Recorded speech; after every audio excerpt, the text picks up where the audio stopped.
Astro தமிழா அன்பு நேயர்களுக்கு வணக்கம். இன்னைக்கு நம்ம கூட இணைந்திருக்கும் சிறப்பு விருந்தினர் யாருன்னு பார்த்தீங்கன்னா பேலன்ஸ் தியரி ஆசிரியர் திரு சரவண சோமசுந்தரம் அவர்கள். வணக்கம் சார். வணக்கம். ஓம் காலகால ஈஸ்வராய நமக. பிரபஞ்ச சக்திக்கு நன்றிகள். அஸ்ட்ரோ தமிழா நேயர்கள் அனைவருக்கும் அன்பு கலந்த நன்றிகளும் வணக்கங்களும் வாழ்த்துக்களும். வாழ்க வளமுடன். நம்ம சேனல்ல பார்த்தீங்கன்னா நிறைய ஜோதிட ரீதியா நிறைய விஷயங்கள் நம்ம நேயர்களுக்காக சொல்லிட்டு வரீங்க. அந்த வகையில் இன்னைக்கு லக்னம் பத்தி பார்க்கலாம் சார். இப்போ ஒரு ஜாதகம்னு எடுத்துக்கிட்டிங்கன்னா லக்னம் தான் ரொம்ப இம்பார்ட்டன்ட் அப்படின்னு சொல்றீங்க. ஸோ இந்த 12 லக்னத்துக்கும் 12 பாவங்களும் எப்போ ஜெயிக்கும் எப்போ தோற்கும் அப்படின்னு ஒரு லக்னமா நம்ம பார்க்கலாம் சார். அந்த வகையில் ஃபர்ஸ்ட் மேஷம், ஒரு மேஷம் ராசியோ லக்னமோ அப்படின்னு எடுத்துக்கிட்டா அவங்களோட தாட்ஸ் எப்படி இருக்கும் சார்? இந்த விஷயத்தை பற்றி இப்போ லக்னா சீரீஸை பொறுத்த வரைக்கும் 12 லக்னங்களுக்கு பண்ண போகிறோம். அதுக்கு முன்னாடி ஒரு பேசிக்கான ஒரு விஷயத்தை மக்கள் புரிஞ்சுக்கணும். சில ஜோதிடர்களும் புரிந்து கொள்ள வேண்டும். எப்படி பலன் எடுக்கிறாங்கன்னு தெரிஞ்சால் தான் நம்ம பார்த்த உடனே சில விஷயங்களை சொல்ல முடியும். அதில் இந்த லக்னத்தை பொறுத்த வரைக்கும் நம்ம பண்ணக்கூடிய விஷயங்கள் ஒரு பேஸ் கண்டென்ட் என்ன அப்படின்னா 12 பாவங்களை தொட்டு ஒரு பாவம் எப்போ ஜெயிக்கும் எப்போ தோக்கும். அப்போ எடுத்த உடனே சில பேர் குரு திசை நல்லா இருக்கும்பாங்க, சில பேர் சுக்கிர திசை நல்லா இருக்கும்பாங்க, சில பேர் புதன் திசை நல்லா இருக்கும்பாங்க, சில பேர் சில திசைகள் நல்லா இல்லைன்னு சொல்லுவாங்க. பட் நம்ம அந்த கான்செப்டுக்குள்ளாரையே போக மாட்டோம். நம்ம எடுக்கிறது எப்போவுமே இந்த பேஸ் 12 லக்னங்களுக்கும் பொதுவாக இருக்கும். அருள் அணி பொருள் அணி, இது என்ன அடிக்கடி இப்போ பேச ஆரம்பிச்சிட்டிங்க, எல்லா வீடியோலும் சொல்ல ஆரம்பிச்சிட்டிங்க அப்படின்னு நிறைய பேர் கேட்குறாங்க. நம்ம பிரிக்கலை. பராசர சித்தாந்தங்கள் பிரிக்கப்பட்ட விஷயம். இவர் ஜெயிச்சா அவர் தோற்று போயிடுவார், அவர் ஜெயிச்சா இவர் தோற்று போயிடுவார். இதுதான் கான்செப்ட். அப்போ ஒவ்வொரு லக்னத்தையும் ஜெயிக்க வைக்கக்கூடிய அணி எதுன்னு தெரிஞ்சுக்கணும். முதல்ல தெரிஞ்சுக்கிட்டு அதனுடைய அபிஜித் புள்ளிகளோட இணைத்து பார்க்கணும். என்ன சார் ரொம்ப காலமாக இப்போ ரீசெண்டாக அபிஜித்தை பற்றி நிறையா பேசுகிறீங்க, நான் எங்களுக்கு தெரிஞ்சதால ஒரு அபிஜித்து தான் அப்படின்னு நிறைய பேர் சொல்லுவாங்க. பட் நாங்கள் என்ன சொல்கிறோம்னா 12 விதமான அபிஜித்துக்கள் உண்டு. 27 நட்சத்திரங்களும் அபிஜித்துக்களாக வேலை செய்யும். அந்த 27ல் உங்களுக்கு எது நல்லது எது கெட்டதுன்னு நீங்கள் புரிஞ்சுக்கிட்டீங்கன்னா இந்த 12 பாவங்களும் எப்போ தோக்கும் எப்போ ஜெயிக்குங்கிறத ஈஸியாக சொல்லிட முடியும். அதனுடைய அடிப்படையில் சொல்கிறேன். இந்த அருள் அணி கிரகங்கள் அப்படிங்கிறது பார்த்தீங்கன்னா குரு, கேது, சந்திரன், சூரியன், செவ்வாய், இது எல்லாமே அருள் அணி கிரகங்கள்.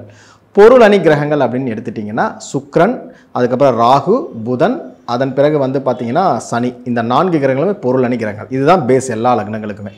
அப்போது சுக்கிரனுடைய அணி ஜெயிக்குமா, குருவினுடைய அணி ஜெயிக்குமா? அப்போது இது தெரிஞ்சுக்கணும். அப்போ உங்கள் லக்னத்தை ஜெயிக்க வைக்கக்கூடிய அணிகளுக்குரிய கிரகத்தினுடைய திசைகள் வரும்பொழுது நீங்கள் லைஃப்பில் ஜெயிப்பீங்க. அப்புறம் இது ஒரு விஷயத்தை புரிஞ்சுக்குங்க. இந்த அருள் அணியும் பொருள் அணியும் பார்த்தீங்கன்னா அருள் அப்படிங்கிறது உயிர் காரகம், பொருள் என்பது பொருளாதார காரகம். இது எல்லாத்துக்கும் ஒரே மாதிரி வேலை செய்யாது.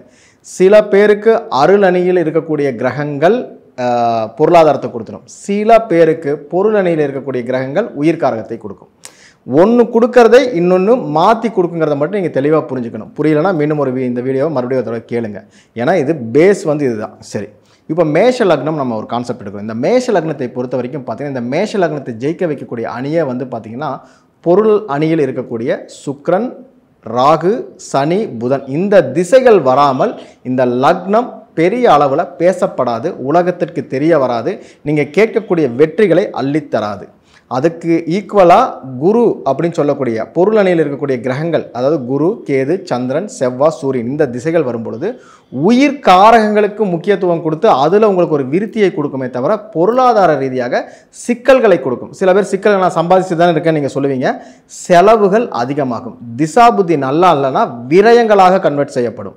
திசாபுத்திகள் நல்லா இருக்கிற பட்சத்தில் செலவுகள் கூடும். நான் 10 ரூபாய் சம்பாதிக்கிறேன், 12 ரூபாய் செலவாகுதுன்னு சொன்னீங்கன்னா உங்களுக்கு பொருளாதார அணி வேலை செய்யலை, அருள் அணி வேலை செய்யுதுன்னு அர்த்தம்.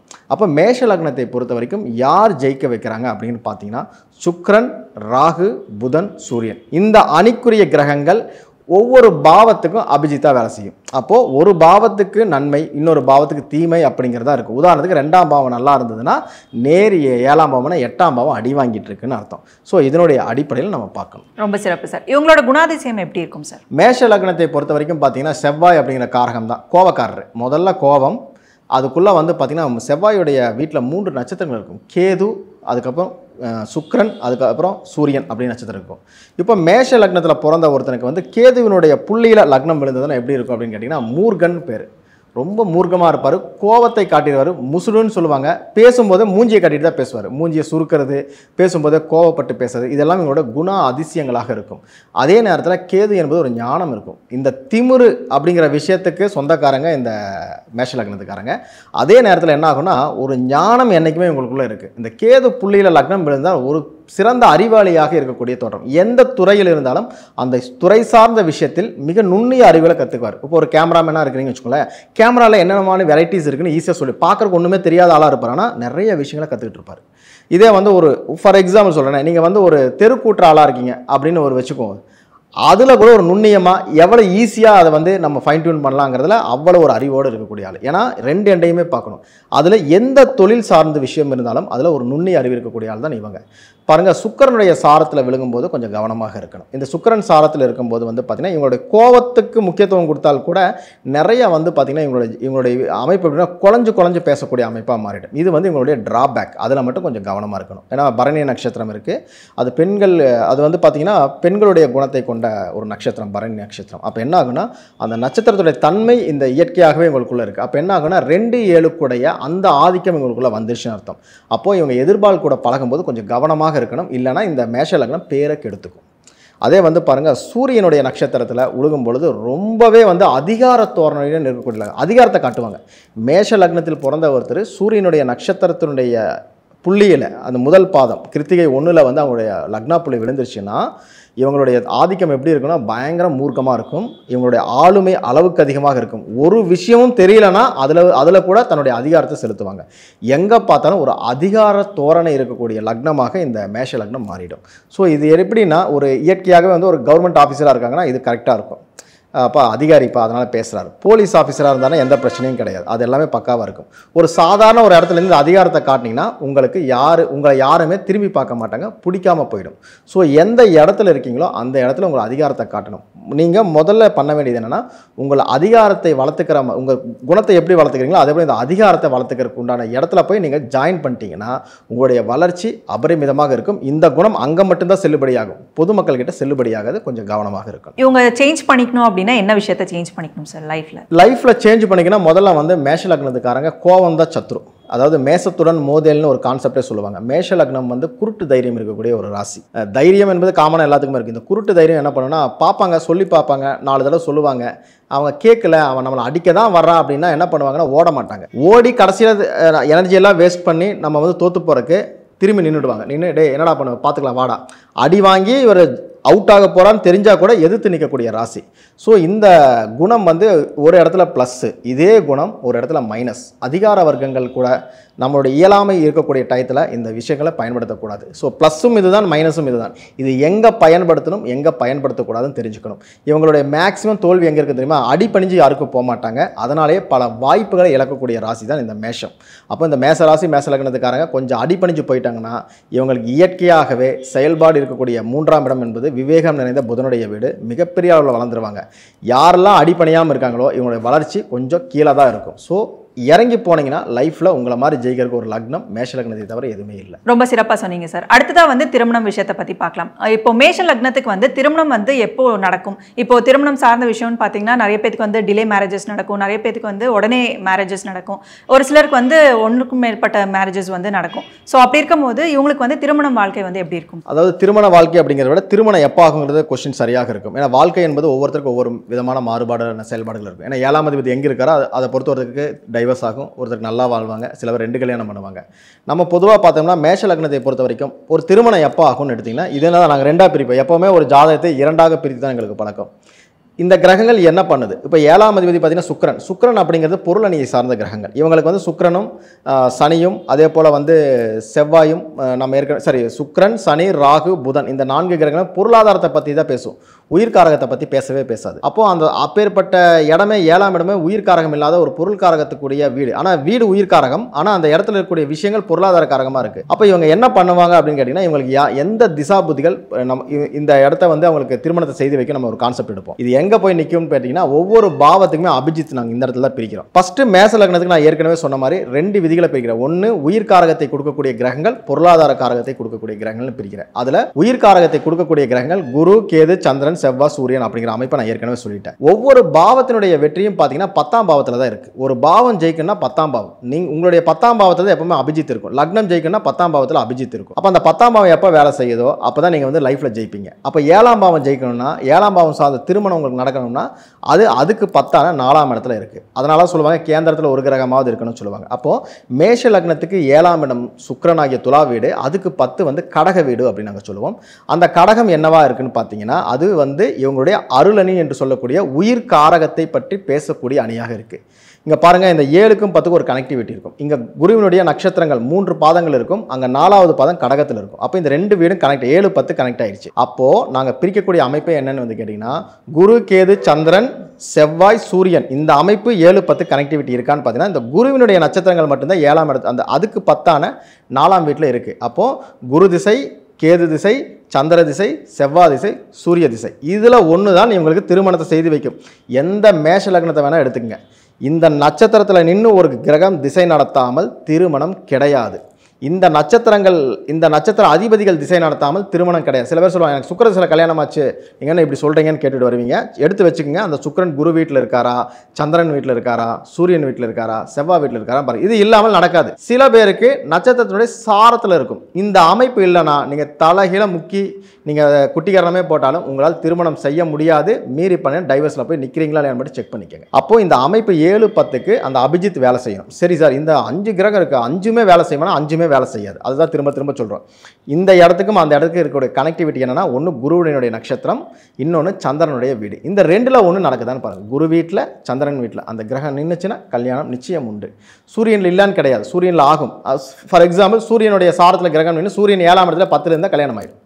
அதாவது 7க்கு 10ஆன கடக வீட்டில் இருந்தால் கல்யாணம் ஆகிடும். சில பேருக்கு செவ்வாய் சாரத்தில் நிற்கும், செவ்வாய் வந்து 7லயோ 10லயோ போய் உட்காந்துருவார், அப்பவும் கல்யாணம் ஆகும். அந்த 2 வீடுகளை கனெக்ட் பண்ணிகிட்டே இருக்கக்கூடிய காலகட்டங்கள் தான் திருமணம். சில பேருக்கு குரு திசையிலாகும், சில பேருக்கு சந்திர திசையிலாகும், சில பேருக்கு நான் இப்போ சொன்ன முறையில் அந்த 7 10 கனெக்ட் ஆகும்போது திருமணம் நிச்சயமாக உண்டு என்பதில் மாற்று கருத்தே கிடையாது. திருமணம் முறிவு ஆகணும்னு வச்சுக்கோங்களேன், இதில் ஏதாவது ஒன்று தான் மைனஸ் பண்ணும். குரு கொடுத்தால் குரு, சனி, புதன், கேது, சுக்கிரன், சூரியன், சந்திர திசையோ சந்திரன் சாதத்தில் கிரகம் நின்று திசை நடத்தும் போது திருமணம் முறிவு ஏற்படும். என்ன சார் கொடுக்கும்னு சொன்னீங்க, அதான் சொல்லலை. இது உயிர்காரகத்தை பிரித்து அதில் அடுத்த அமைப்பான வதை வைநாசிகத்தை மிக்ஸ் பண்ணும்போது ஒரு இடம் கொடுக்கும், ஒரு இடம் கெடுத்துரும்.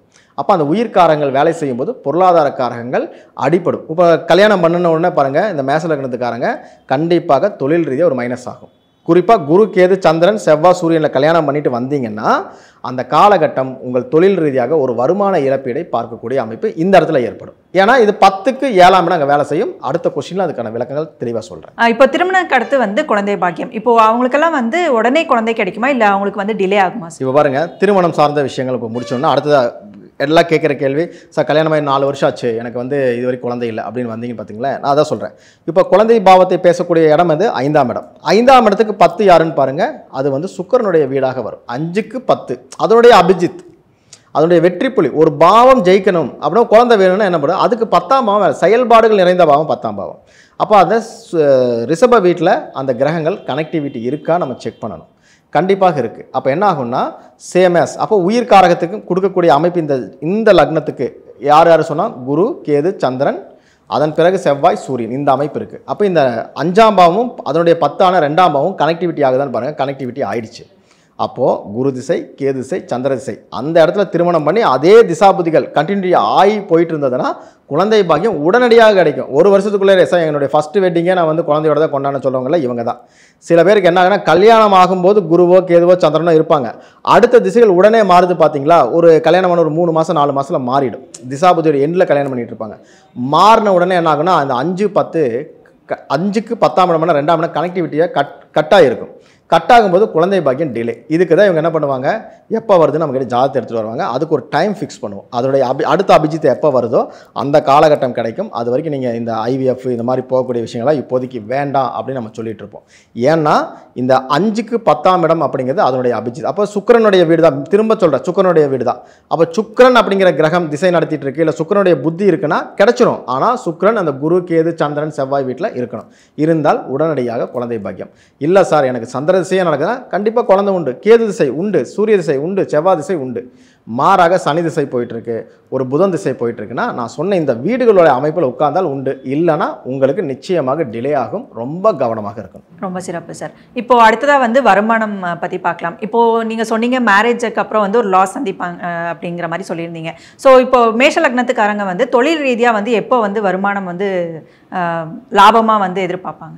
உதாரணத்துக்கு பாருங்கள், 10ஆம் பாவம் வந்து தொழிலை சொல்லக்கூடிய இடம். இப்போ நாங்கள் திரும்ப திரும்ப சொல்கிறது ஒன்றே தான். இப்போ வந்து பொருள் அணிக்குள்ளே வந்துட்டார். 10ஆம் பாவம் என்பது பொருள் அணி. சனியும் சுக்கிரனும் அதன் பிறகு ராகு புதன் இல்லாமல் இந்த மேஷ லக்னம் பெருசால சம்பாதிச்சிட முடியாது. இந்த வீடுகளில் கிரகங்கள் இல்லாமல் திசை நடத்தாமல் கண்டிப்பாக சம்பாதிச்சிட முடியாது. அப்போ சனியினுடைய அபிஜித் எங்கே இருக்குன்னு பார்த்தீங்கன்னா 10ஆம் பாவத்தில் போய் உட்காந்துருக்கு. அது சுக்கிரனுடைய வீடு. இந்த சுக்கிரன் வந்து பாருங்கள், சனி சுக்கிரன்லாம் ஓரணி கிரகங்கள். அப்போது சுக்கிர திசை, சனி திசை, அதன் பிறகு பார்த்தீங்கன்னா ராகு திசை, புதன் திசை. இந்த திசைகள் போகும்போது தொழில் ரீதியாக ஒரு 10 ரூபாய் நீங்கள் சம்பாதிக்கிறதுக்கு ஃபஸ்ட்டு நீங்கள் வந்து எலிஜிபிளான கேண்டிடேட். நீங்கள் தைரியமாக போய் வேலை பார்க்க போகலாம், கண்டிப்பாக ஜெயிச்சிருவீங்க. இதற்கு மாறாக அந்த 10க்கு 10 அதனுடைய அபிஜித் பார்த்தீங்கன்னா சந்திரனுடைய வீடாக வந்துடும். அப்போ 10க்கு 10ஆம் பாவம்னா 7, அதனுடைய 10ஆம் பாவம் சந்திரனுடைய வீடு. சந்திரன் குரு கேது இந்த திசைகள் போகும்போது திருமணம் இப்போ உங்களுக்கு குரு திசையில் ஆகுது, கேது திசையில் ஆகுது, சந்திர திசையில் ஆகுதுன்னா ஏன் வருமான இழப்பை சொல்கிறோம்னா 7ஆம் பாவம் ஆக்டிவேட் ஆயிடுச்சுன்னா கூட்டு பிஸ்னஸால் லாஸ் வர ஆரம்பிச்சிடும். சனி புதன் ராகு அதன் பிறகு சுக்கிரன் வந்தால் எப்படி சம்பாதிப்பீங்களோ அதற்கு ஈக்குவலாக குரு கேது சந்திரன்லாம் போகும்போது ஒரு லாஸை கொடுக்கக்கூடிய ஒரு அமைப்பு. ஏன்னா 7ஆம் பாவம் டோட்டல் வாஷ் அவுட் பண்ணுது. உயிர்காரகமாக கன்வெர்ட் ஆயிடுச்சுன்னா உங்களுடைய வாடிக்கையாளர்கள் குறைவு, உங்களுக்கு வேலை தரக்கூடிய முதலாளி வேலை இல்லைன்னு சொல்லிட்டாருன்னு அர்த்தம். புரியுதுங்களா? அப்போ வேலைக்கு போகிறீங்கன்னா வேலை மாறிடும். புதுசாக ஒரு வேலைக்கு ட்ரை பண்ணுவீங்க. ஒரு புதுசான இன்னொரு கம்பெனி போகலாம்னா போக வேண்டாம் தான் சொல்லுவோம். இருக்கிற வேலையை காப்பாற்றிக்கிங்க, இல்லைனா உங்கள் வேலை கண்டிப்பாக மைனஸ் ஆகும் அப்படிங்கிறத என்னுடைய விஷயம். அப்போ நீங்கள் லாபத்தை பார்க்கணும் அப்படின்னா இதில் சனி சுக்கிரன் ராகு புதன் கண்டிப்பாக வரணும். சரி, இப்போது சனி சுக்கிரன் ராகு புதன்லாம் வந்துட்டார். இந்த வீட்டில் நின்று கிரகம் திசை நடத்திட்டார். திருமணம் ஆயிடுச்சு. திருமணம் ஆன உடனே பொருளாதாரம் மிகப்பெரிய லாபத்துக்கு போயிடும்.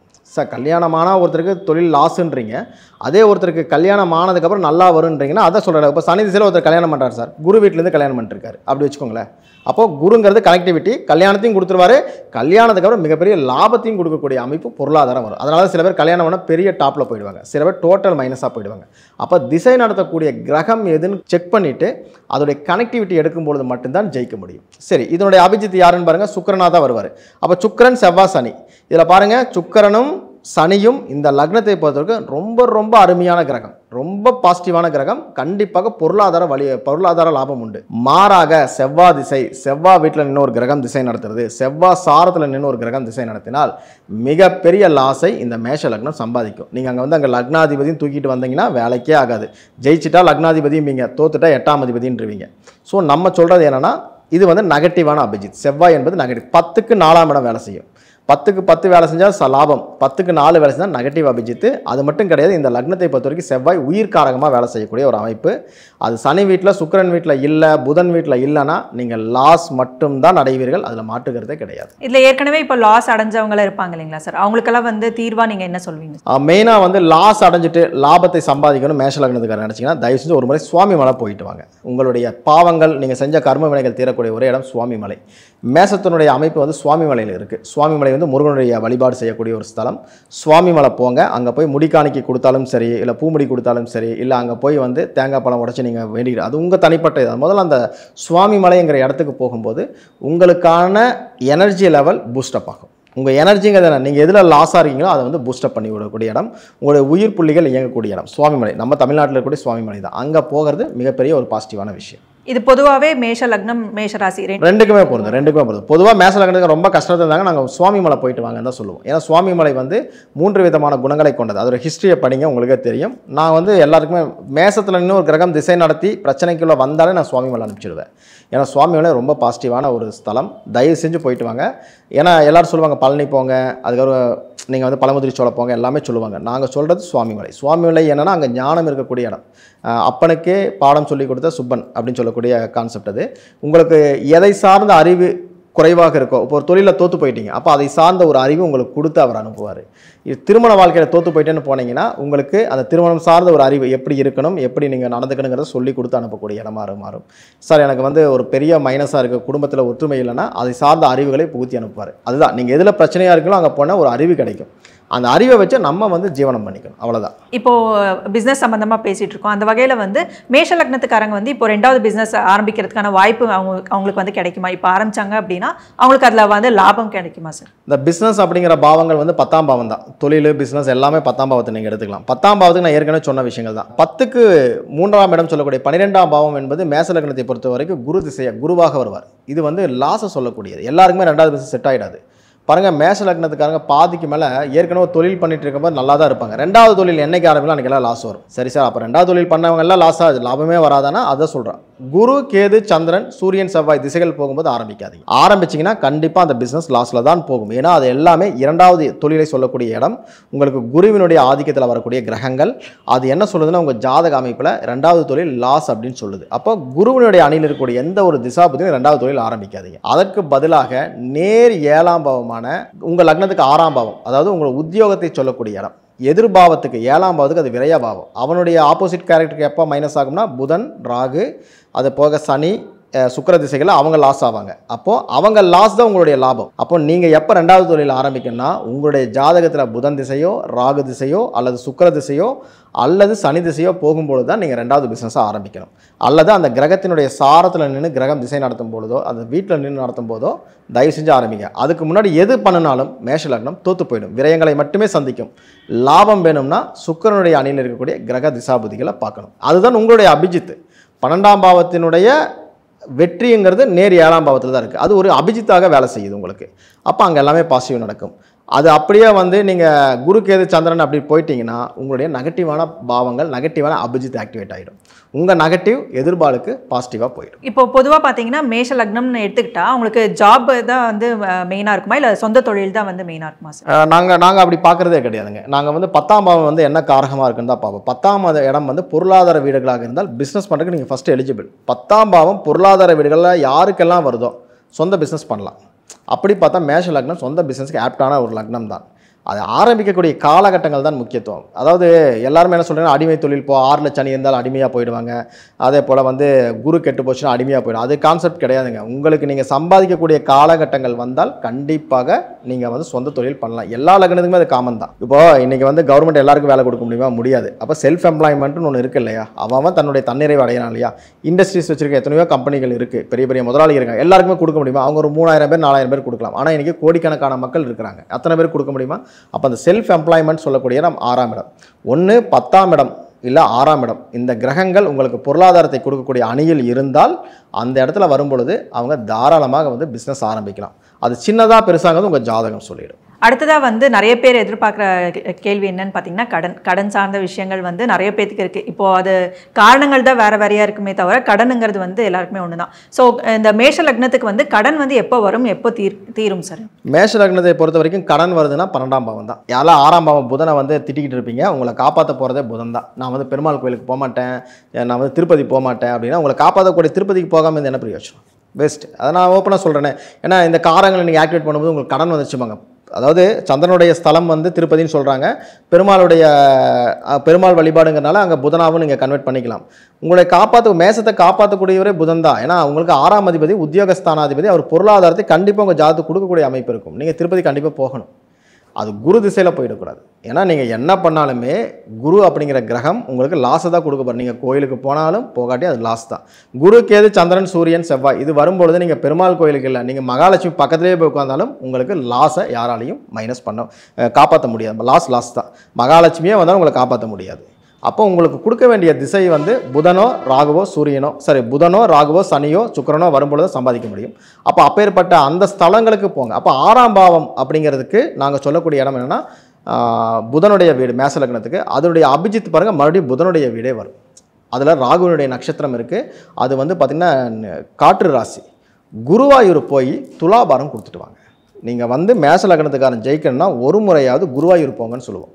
ஏன்னா புதனும் அதே போல் குருவும் ரெண்டுமே எது வேணால் மிக்ஸ் பண்ணிக்கோங்க. ராகு கூட சேர்ந்தும்போது குருவாயூரை சொல்லிடும். குருவாயூருக்கு போய் ஒரு துலாபாரம் கொடுத்தோ இல்லை ஒரு வேண்டுதலோ வச்சுட்டு வந்து நீங்கள் ஒர்க் அவுட் பண்ணி பாருங்கள். உங்களுக்கு மிகப்பெரிய அதிர்ஷ்டங்கள் காத்திருக்கு. குறிப்பாக சொல்லணும்னா இந்த புதன் திசை வரும்பொழுது எவ்வளோ பெரிய கடனாக இருந்தாலும் கட்ட ஆரம்பிச்சுடுவீங்க. குரு திசை வரும்போது மிகப்பெரிய கடன் உங்களுக்கு வர ஆரம்பிச்சிடும். அதனால் வந்து அந்த பாவங்களை மட்டும் ஆக்டிவேட் பண்ணுங்கள்.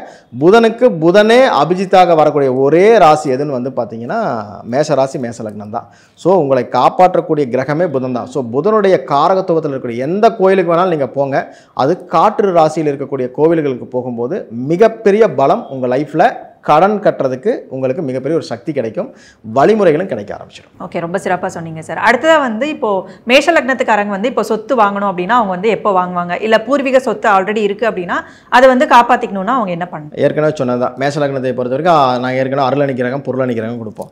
இப்போ குரு கேது சந்திர திசைகள் போகும்போது பெருசாக பொருளாதாரம் வராது. வந்தால் கூட என்ன பண்ணுவாங்கன்னா சொத்து வாங்குறாங்கிற பேரில் அம்மா பேரில் வாங்குறது, அப்பா பேரில் வாங்குறது, அப்புறம் சித்தப்பா பேரில் போய் வாங்குறது, இந்த மாதிரி ஏதாவது ஒரு பண்ணிவிடுவாங்க. வாங்கின சொத்தையும் வித்துட்டு தான் வந்து பார்த்துருக்கோம். 4ஆம் பாவம் தான் சொத்துக்களை பற்றி பேசக்கூடிய இடம் மேஷ லக்னத்துக்கு. அப்போ கடக வீடு. அப்போ கடகமே வந்து என்ன சொல்லுதுன்னா முதல் பகுதி உங்கள் லைஃப்பில் வாங்க முடியாது. உங்களுடைய 36-40 வயசுக்குள்ளே பெருசாக சொத்தெல்லாம் வாங்க முடியாது. உங்கள் அம்மா அப்பா எழுதி வைப்பாங்க, ஃபியூச்சரில் கொடுப்பாங்க, அது வேறு. நீங்கள் உழைச்சி சம்பாதிச்சு வாங்கணும். அந்த ஃபஸ்ட் ஹாஃப் முடிஞ்சு செகண்ட் ஹாஃபில் வரும்போது தான் நடக்கும். உங்களுக்கு சந்திரன் வந்து பொருளணி கிரகம் கிடையாது. அப்போ உங்களுக்கு கண்டிப்பாக அந்த காலகட்டங்கள் கிடைக்கிறதுக்கு வாய்ப்பில்லை. இதனுடைய அபிஜித் எங்கே இருக்குன்னு பாருங்கள். மேஷ வீடாக வரும். செவ்வாய், சுக்கிரன், சனி இந்த திசைகள் வரும்பொழுது தான் உங்களால் சொத்துக்கள் சொந்தமாக வாங்க முடியும். சார் நான் சந்திர திசையில் சொத்து வாங்கிட்டேன்னு சொன்னீங்கன்னா இந்த சந்திரன் கண்டிப்பாக உங்களுடைய செவ்வாய், சுக்கிரன், சனி வீடுகளில் இல்லாமல், நட்சத்திரத்தில் இல்லாமல் நீங்கள் வாங்க முடியாது. உங்களுடைய பொருளாதாரம் மேம்படணும், சொத்துக்கள் வாங்கணும், ஒரு வண்டி வாகனங்கள் வாங்கணும் அப்படின்னா இவங்களுக்கு செவ்வாய், சுக்கிரன், சனி தான் முழுக்க அபிஜித்தா வேலை செய்யும் இந்த ஜாதகத்துக்கு. ஏன்னா 4ஆம் பாவத்துக்கு 4 வந்து பார்த்தீங்கன்னா சுக்கிரனுடைய வீடு, அதுக்கு நேர் 7ஆம் பாவம் பார்த்தீங்கன்னா சனியுடைய வீடு. இது ரெண்டுமே பொருள் அணியில் இருக்கக்கூடிய கிரகங்கள். இந்த ரெண்டுமே இவங்களை காப்பாற்றக்கூடியது. அப்போ இந்த 2 பாவங்கள் வேலை செய்யும் பொழுது மட்டும் தான் சொத்துக்கள் வாங்க முடியும். அதுக்கு பதிலாக செவ்வாய் வேலை செஞ்சாருன்னா சொத்துக்களை விற்பீங்க. என்ன சார் இப்போ தான் அபிஜித்துன்னு சொன்னீங்க? அபிஜித்து தான், ஆனால் அதில் எது நல்லது கெட்டது நடக்கணும். ஏன்னா அபிஜித்தில் 3 அபிஜித் இருக்கும். உங்கள் ஒவ்வொரு பாவத்துக்கு 4 இருக்கும். அது ஒன்று வந்து சந்திரனாவே வந்ததுனால அதை விட்டுருவோம். மீதி 3ல் 2 உங்களை காப்பாற்றக்கூடிய இடமா இருக்கும், இல்லைன்னா 1 காப்பாற்றக்கூடிய இடமா இருக்கும். அப்போது இந்த 2 காப்பாற்றுது. சனியும் சுக்கிரனும் இந்த மேசத்தை காப்பாற்றிடும். செவ்வாய் வீட்டில், செவ்வாய் சாரத்தில், செவ்வாவுடைய திசையாக இந்த மாதிரி வரும்பொழுது சொத்துக்களை வித்துட்ருப்பீங்க. சொத்து சார்ந்த ஒரு விஷயந்தான். அது விற்கிறீங்களா வாங்குறீங்களாங்கிறத இந்த ஜாதகங்கள் சொல்லிடும். அப்போ உங்களுடைய அபிஜித் எங்கே இருக்குன்னா செவ்வாய், சுக்கிரன், சனியில் இருக்குது. அதில் சுக்கிரனும் சனியும் நடந்தால் எழுதி கையில் கொடுத்துருங்க. நீங்கள் பிச்சைக்காரங்களாகவே இருந்தாலும், சவுத்துக்கே எனக்கு இல்லைனாலும், திசை முடியறதுக்குள்ள ஒரு பழைய வீடாவது உங்கள் இடத்து உங்கள் பேரில் வந்து சேர்ந்துடும். இது கன்ஃபார்மாக நடக்கும். ஓகே சார், ரொம்ப சிறப்பாக சொன்னீங்க. அடுத்ததாக வந்து இந்த மேஷ லக்னத்துக்கு வந்து அதிர்ஷ்டம் வந்து எப்போ நடக்கும் சார்? அதிர்ஷ்டம் அப்படிங்கிறது 5ஆம் பாவம்.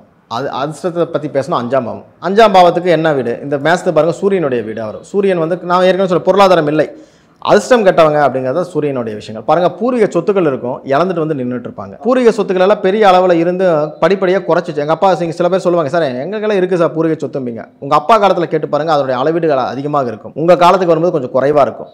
ஒரு 3 தலைமுறையாக இருந்தால் அது காணாமையாக போயிடும். உங்கள் காலத்தில் அதையும் வித்துட்டு வெளியே போயிடுவீங்க, வேறு இடத்துல வாங்கிடுவீங்க. இந்த மாதிரி அதிர்ஷ்டம் கெட்டவங்க. இந்த சூரியனுங்கிறது உங்களுக்கு அதிர்ஷ்டத்தை கொடுக்காத ஒரு கிரகம். அப்போ அதிர்ஷ்டம் வரணும்னா அதுக்கு நேர் எதிர்பாவம். அது வந்து 11ஆம் பாவம் அபிஜித், சனி திசை. சனி வீட்டில் தான் உங்களுக்கு அபிஜித். ஆனால் நீங்கள் என்ன பண்ணுங்கள், அது பாதகாதிபதினு பார்த்துட்டு இருப்பீங்க. உங்களுக்கு அதிர்ஷ்டத்தை தரக்கூடிய பாவம் மேஷத்தை பொறுத்த வரைக்கும் 11ஆம் இடமான கும்ப வீடு. அப்போ கும்பத்தில் ஒரு ஆள் உங்களுக்கு கூட சேரும்பொழுது அதிர்ஷ்டம் தேடி வந்துடும். கும்ப ராசியில் உங்களுக்கு வீட்டில் ஒரு ஆள் வந்துட்டாங்கனாலே அதிர்ஷ்டம் தேடி வர ஆரம்பிச்சிடும். உங்களுக்கே ஒரு அதிர்ஷ்டம், ஒரு லாட்டரியில் எனக்கு ஒரு அதிர்ஷ்டம், ஒரு ஷேர் மார்க்கெட்டில் ஒரு அதிர்ஷ்டம், இதெல்லாம் வரணும். அதனுடைய அபிஜித் யாருன்னு பாருங்கள். 5ஆம் பாவத்துடைய அபிஜித் யாருன்னு பார்த்தீங்கன்னா சுக்கிரனுடைய வீடு, ரிஷப வீடு. அப்போ சுக்கிரனோ சனியோ செவ்வாயோ தான் வரணும். செவ்வாய் வேலை செஞ்சால் லாஸு. திரும்ப சொல்கிற அந்த அருளணி பொருளணி கிரகங்களை செவ்வாய் வந்துடுவார். அது செவ்வாய் திசையாக இருந்தால் அது லாஸு, அது நெகட்டிவ் அபிஜித்தாக வேலை செய்யும். அதற்கு பதிலாக சுக்கிரனோ சனியாக போகும்போது நிச்சயமாக அதிர்ஷ்டம் உண்டு. Lottery, race, share market, betting எதுவாக இருந்தாலும் ஒரு அதிர்ஷ்டம் கண்டிப்பாக உண்டு, சம்பாதிக்கக்கூடிய அமைப்பு. நான் அடுத்ததாக வந்து இந்த ஷேர் மார்க்கெட் பற்றி தான் கேட்கலான்ட்டு இருந்தேன், நீங்களே அது சொல்லிட்டீங்க. இப்போது பொதுவாக வந்து மேஷ லக்னம் வந்து லைஃப்பில் ஜெயிக்கணும் அப்படின்னா அவங்க என்ன மாதிரியான வழிபாடு பண்ணணும்? பொதுவாக நான் ஏற்கனவே சொன்னதான், முதல்ல வந்து சுவாமிமலை. உங்களுடைய செயல்பாடுகள் ஜெயிக்கணும் அப்படின்னா குருவாயூர். ஏன்னா 6ஆம் இடம் தான். 6ஆம் இடம் உத்தியோகஸ்தானம். அதனுடைய 10ஆம் பாவம் தான் உங்களுடைய லக்னத்துக்கு 3ஆம் பாவமாக வரும். 3ஆம் பாவங்க தான் உங்களுடைய செயல்பாடுகள். உங்களுடைய செயல்பாடுகள் நான் செய்கிற செயல்களால் நான் ஜெயிக்கணும்னு சொன்னால் குருவாயூர் தயவு செஞ்சு போங்க. எல்லாருக்குமே குருவாயூர் செட் ஆகாது. இதே துலா லக்னத்துக்காரன் போனானா மாட்டிக்குவான். துலா லக்னத்துக்காரன் நான் குருவாயூருக்கு அனுப்ப மாட்டேன். இதே வந்து மேச லக்னத்துக்காரன் ஒரு முறை குருவாயூர் போங்க பாருங்க. எந்த மேச லக்னம் குருவாயூருக்கு போயே இருக்காது. வாழ்க்கையில் கஷ்டப்படுற வரைக்கும் குருவாயூருக்குள்ள என்ட்ரியே ஆயிருக்க மாட்டாங்க. செக் பண்ணி பார்த்துங்க. என்னைக்கு ஜெயிக்கணும்னு நினைக்கிறீங்களோ அன்னைக்கு இந்த வீடியோ, இந்த மேச லக்னத்துக்காரனுக்கு, இந்த லக்னத்தில் இருக்கிறவங்களுக்கு இந்த வீடியோவும் இந்த நான் சொல்கிற இந்த பர்டிகுலர் விஷயங்களும் உங்கள் காதில் படும். நீங்கள் கண்டிப்பாக குருவாயூர் போவீங்க. உங்கள் வாழ்க்கையில் மிகப்பெரிய ஒரு மாற்றத்தை பார்க்க போகிறீங்க. செயல்பாடுகள் அப்படிங்கிறது கடவுளை கும்பிட்டா மட்டும் வந்துடாது. கடவுள் வந்து நீங்கள் எது கேட்டாலும் கொடுக்கக்கூடியவர் தான் கடவுள். நம்மளை விட சக்தி வாய்ந்தவங்களை எப்பவுமே நம்ம கேட்டோம்னா கொடுத்துருவாங்க. உலகத்தினுடைய இயற்கையே அதுதான். ஆனால் நீங்கள் ரிசீவ் பண்ணக்கூடிய கெப்பாசிட்டி இருக்கு இல்லையா, அது நெகட்டிவாக பாசிட்டிவான்னு சொல்லிட்டு உங்கள் லக்னம் வந்து மேஷ லக்னம் ஒரு ஃப்ரீக்வன்சியில் ஒர்க் அவுட் ஆகிட்டு இருக்கும். நீங்கள் 12 பாவங்களுக்குமே ஒரு கிரகத்தை போய் கும்பிடுறீங்க, ஒவ்வொரு கிரகத்தையும் போய் கும்பிடுறீங்கன்னா அது வந்து ஃப்ரீக்வன்சியில் அனுப்பிச்சிடும். நீங்கள் கேட்ட உடனே அப்படியே ஆகணும்னு அனுப்பிச்சிடும். ஆனால் நீங்கள் ரிசீவ் பண்ணக்கூடிய கெப்பாசிட்டி எப்படின்னா அந்த பாவம் நெகட்டிவாக இருந்தால் அது நெகட்டிவாக ரிசீவ் ஆகும். 12ஆம் பாவத்துக்குரிய கோயிலுக்கு போயிட்டீங்க, அப்போ அந்த 12ஆம் பாவம் வலுவாயிடும். அவர் கேட்டோன்னா கொடுத்துட்டாரு. நான் உன்னை வந்து கும்பிட்டேன், நீ வந்து என்னை இப்படி கஷ்டப்படுத்துறியா நீங்கள் ஃபீல் பண்ணி எந்த பிரயோஜனமும் இல்லை. நீங்கள் கேட்டீங்க, அவர் கொடுத்துட்டாரு. கொடுத்த இடம் என்ன இடம்? 12ஆம் பாவம், விரைய பாவத்துக்கு கொடுத்துட்டாரு. இப்போ நீங்கள் ஒரு 6ஆம் பாவ கோயிலுக்கு போகிறீங்க, ஒரு குருவாயூர் கோயிலுக்கு போகிறீங்க, இல்லை வந்து ஒரு திருப்பதி போகிறீங்க, நீங்கள் ரிசீவ் கெப்பாசிட்டி பண்ணுறீங்க. அது உங்களுக்கு பிடிச்ச சேனல்னு வச்சுக்கோங்களேன். ஒரு 4 சேனல் ஓடும். அது உங்களுக்கு பிடிச்ச படம் ஓடக்கூடிய சேனல் தானே பார்ப்பீங்க. அப்போ பிடிச்ச படம் ஒரு சேனலில் ஓடுது. அந்த சேனலை கரெக்டாக போட்டிங்க, மாற்றவே மாட்டீங்களா? அது மாதிரி அப்போ குருவாயூர் போங்க, திருப்பதி போங்க. திருப்பதின்னு கிடையாது, புதனுடைய ஸ்தலம் எது வேணால் போங்கன்றோம். இப்போ 8ஆம் பாவம் வேலை செய்யுது. செவ்வாய் வந்து உங்களுக்கு பொருளாதாரத்தை கொடுக்க மாட்டாருன்றீங்க. நீங்கள் 8ஆம் பாவத்துக்குரிய கோயில், உதாரணத்துக்கு முருகன்லேயே பாதாள செம்பு முருகன் இருக்குது. மேச லக்னத்துக்காரன் போய் கும்பிட்டு பாருங்களேன், கோர்ட்டு கேஸு வம்பு வழக்கு வந்துடும். கும்பிடக்கூடாது. முருகன் வந்து நான் சுவாமி மலை சொல்கிறேன். அதே வந்து நம்ம வந்து அடுத்த இன்னும் சில முருகன் கோயில்கள் இருக்குது, அதெல்லாம் நாங்கள் தொடரவே கூடாதும்போம். அது போனால் அந்த ஆக்டிவிட்டி 8ஆம் இடம் ஆக்டிவேட் ஆகிடும். அப்போ கேஸ் வந்துடும். அவர் கேட்டவுடனே கொடுத்துருவாரு. ஆனால் நீங்கள் ரிசீவ் பண்ணுறது எப்படி இருக்குது? உங்களுக்கு பிடிக்காத ஒரு விஷயத்தை ரிசீவ் பண்ணுறீங்கன்னு அர்த்தம். ஸோ இந்த ஃப்ரீக்வன்சியில் தான் அது ஒர்க் ஆகுதே தவிர கடவுள் நீங்கள் கேட்டவுடனே ஏன் கொடுக்கல, அவருக்கு வந்து கொடுக்கறதுக்கு மட்டும்தான் அதிகாரம். அது எப்படி ரிசீவ் பண்ணுறீங்கிறது உங்கள் லக்னம் சொல்லும். ஸோ அதனுடைய அடிப்படையில் நீங்கள் இது பார்க்கணும். ரொம்ப சிறப்பாக வந்து மேஷ லக்னத்தை பற்றி ரொம்ப டீட்டெயில்டான இன்ஃபர்மேஷன்ஸ் கொடுத்துருக்கீங்க சார். இது வந்து நம்ம நேர்களுக்கு ரொம்பவே யூஸ்ஃபுல்லாக இருக்கும்னு நம்புகிறோம். இதே மாதிரி அடுத்த ஒரு சிறப்பான நேர்காணலில் உங்களை சந்திக்கிறோம் சார். நன்றி, வணக்கம். வணக்கம். வாழ்க வளமுடன்.